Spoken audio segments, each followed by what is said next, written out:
Good afternoon, everyone. It is Tuesday, and it is the sixth week of our course. And today we're just going to go over what's due this week. So, hope you're all doing well and that you're enjoying the class and that your writing is improving because we write every week. We write a lot, right? All right, so I'm going to go ahead and share my screen. I'm going to take us over to the module this week. As you know, this is the essay that is the persuasive essay, and we're going to be writing about music. We're going to be dissecting music. We're going to be talking about protest music, and specifically protest music as it affects social issues. What type of social issues has protest music had an effect on? And so what I've shared here is the very first thing here is protest music by George Varga. A couple of years ago, right before I was starting one semester with the theme of protest music, George Varga, who is the pop critic for the San Diego Union Tribune, wrote an incredible article on protest music and its effect on social issues. So this is a great introduction to protest music and a little bit of history on protest music. And so the article is here, and you can click on this PDF and it'll come up, or what I did was I cut and I pasted it here on the very first comment so that you could read it. And then obviously I'm asking you to, again, answer the following question. When you hear the word protest music, what comes to mind? Do you have a favorite protest song or song that deals with a particular social issue? Share your impressions of the article. So I already, like I said, I started it with the article, and you can comment from there. It's a great introduction to protest music.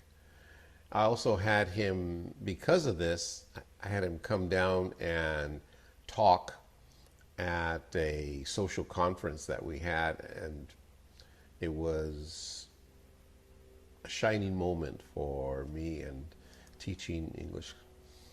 The next thing we have here is watch these music videos.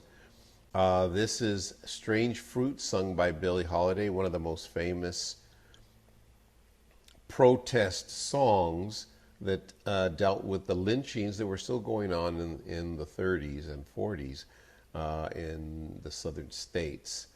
Powerful, powerful song that uses a great use of metaphors. This is a protest music through history. It's a short video done by a student, which is very, very interesting. And then Demi Lovato released a protest song a little over a year ago. Please check that out. And then Bob Dylan, Blowing in the Wind. We're going to cover this particular song this week. We're going to dissect the lyrics. And this song here is one of the most impactful protest songs. It has an awful lot of metaphors, so you have to kind of figure out, well, what is he saying? What does this particular line with all these metaphors, what is it saying about the state of social issues in the 60s? Then here is the George Varga interview. It is an hour, but it is very, very good. And he did this, we did it online, we did a Zoom thing, but we had quite a panel of people that tuned in for this. Lots of teachers and lots of students from other classes also. Then I want you to make sure that you understand what a metaphor is. So metaphors are explained here. Then I have I try to put something fun in here each time we write. And this one is, you're going to write about, imagine you have invented a time machine. If you could travel to any moment in music history, where would you go? Who would you meet? Would you attend concerts or perform your own? Would you talk with any of the famous musicians? Write about your journey. So you're going to jump in a time machine and you're going to go to a time maybe that was important for you in the past regarding music, special concert, something along that line. And this is 100 points, so this is a big one. And we're going to go back here. And here I want you to read what the difference between an argumentative and a persuasive essay. And so what I did was, this is a PDF that explains it in detail. It's only one page. It's not bad. But if you take a look at this, is kind of like a summary that I put together regarding like the greatest hits of the difference between a persuasive and an argumentative essay, as we wait for the wheel of death to stop spinning. See, this is where I go in and I edit all this dead space out. It's coming, there it is. Persuasion versus argument, know the difference. Persuasion versus argumentation, the act or fact of persuading someone or of being persuaded to do or believe something. Whereas an argument is the process of establishing a claim and then proving it with the use of logical reasoning, examples, and research. The difference. Persuasive essay, you can make a claim based on an opinion. Here you make a claim based on factual evidence, like we did with the essay on whether teens' health is being affected by the overuse of smartphone technology, right? May not take opposing ideas into account, makes counterclaims. The author takes the opposing views into account. Remember that the argumentative essay had an extra paragraph, which was the counter argument. Persuades by appealing to the audience's emotion or by relying on the character or credentials of the writer. Here we have to convince the audience through the merit and rationality of the claim and proofs offered. So here we're dealing with emotion, and here we're doing with practicality. And obviously, it keeps mentioning emotions. The persuasive essay is emotion-based, and the argumentative essay is logic-based. And so here we talk about passion and persuasion. The persuasive essay uses passion and emotion in an attempt to sway the reader's loyalties. This sort of essay is often perceived to be essentially one-sided and is written based primarily on personal convictions. Persuasive essays are designed to convince the reader by appealing to his or her emotions. Emotions. I've said that about 10 times already. Persuasive essays are often tailored to appeal to the personal interests, social convictions, and any known passions of the reader. The structural differences are that the persuasive pieces spend the bulk of the body's paragraph emphasizing the writer's position with different examples. And the persuasive writer will more often conclude by asking the reader to change his or her mind or join the cause presented in the paper. So we have a couple of structural differences here. I have a recap organizing your persuasion. And then again, I ask, what is a thesis statement? We have to focus on making sure that our thesis statement is strong, because that's the roadmap to the reader. Okay? And so let's see here.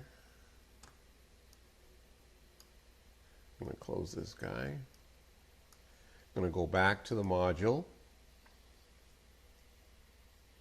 And finally, here is, I'm going to ask you to, here is the persuasive music essay.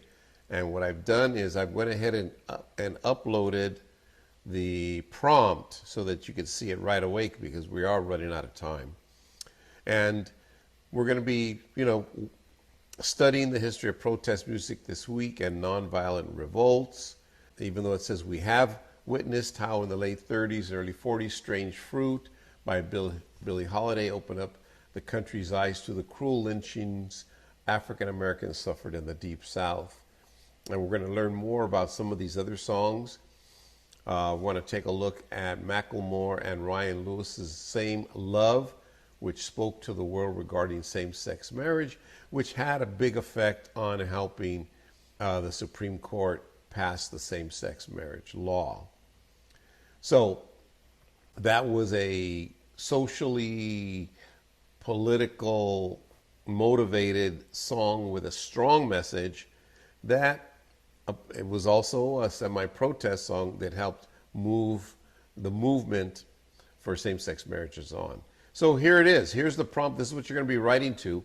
Can protest music achieve social change and overcome injustices and repression in today's social media overload era, or is it a myth associating protest music with social change? Provide examples of protest songs that have raised social consciousness and affected social change. What social issues did they address? And after carefully thinking about these issues, make a decision as to whether you agree or disagree and write a persuasive essay that supports your beliefs. And you're basically, the question that you're answering is, can a protest song today break through our addiction and affection for technology and have an effect like they've had in the past? You have to do a little research and take a look at how protest songs in the past have affected social issues. Okay? And then finally, we're going to go back to our module. And we're going to go back here at the end. It says protest song under the microscope. I want you to actually take a protest song. Let's take a look at the student view. Take a look at a protest song, right? And it says, like any other art form, music not only entertains, but at times offers some measure of social commentary. From slave spirituals to the blues, rock anthems to rap, musicians have often felt compelled to state their opinion on certain issues, institutions, policies, leaders, or events that affect the world around them. Billie Holiday's Strange Fruit, Woody Guthrie's This Land Is My Land, Bob Dylan's Blowing in the Wind, Marvin Gaye's What's Going On, Crosby, Stills, Nash & Young's Ohio, Kendrick Lamar's All Right. These are all essentially editorials set to rhythm and music. Okay. So, of course, the same issues which plague much of the editorializing we see in newspapers and magazines and the web and we hear on the radio and TV may very well characterize musical opinions as well. Does it have a chance to change your mind, or is it content to preach to the choir? Take the quiz. So you're going to be reading, right? And what am I asking you to do here? Let's take a look. It says here, write a 2-page summary of your protest song analysis, follow the guidelines below, and share a heartfelt reflection of the song. All right, so these are questions. What is the point? How do the lyrics reveal? Does the music, the instrumentation contribute? Who is its audience? You're basically going to take a protest song, you're going to research and find a protest song, and you're going to write about it. Why did you pick that protest song? There are many, many protest songs. You can go any number of places to find protest music. And so this is what you're going to write about. You're going to take a protest song, you're going to take a look at the lyrics, you're going to take a look at the issue that it attaches itself to, and you're going to make a decision, make some decisions. Okay. But that's not due until Sunday. That's not due until Sunday. But we have lots of other things that we're going to be doing this week. And so what are we doing? We are being introduced to protest music and its effect on social issues. And maybe you already have a favorite protest song. But you definitely want to read this article, watch these videos to start to get you to feel it, watch Bob Dylan's Blowing in the Wind, think, and always have a piece of note paper out to take notes. Think about the metaphors that are in this song. Look at George Varga's interview. He has great anecdotes about some of the superstars that he has interviewed. Fascinating. What are metaphors? You may already know them very, very well. And go here and make sure you understand what a persuasive essay is as opposed to an argumentative essay. And take a look and read the prompt thoroughly. You definitely want to understand what you're going to be writing about. And then you're going to do some research and find a protest song and put it under the microscope. Talk about the lyrics. Why did you pick that song? Has it had an effect on any social issues? Okay. So this is for this week. This is where we're starting off. I'm going to try to upload more videos for you, but here we go. In the meantime, since Sunday night was the final day for uploading your first draft of your argumentative essay, I'm going to be going through those and returning them as fast as I can, and I'm going to give you another date to turn in the final one. And so we're probably not going to be able to do a third essay this semester, and we're going to start to do our readings in the last 2 weeks, maybe even this week. We'll see how we go. But anyway, make sure that you stay up to date, and if you have any questions or challenges, a bunch of students will text me, which is really cool. I really appreciate that, and letting me know exactly what's going on right away.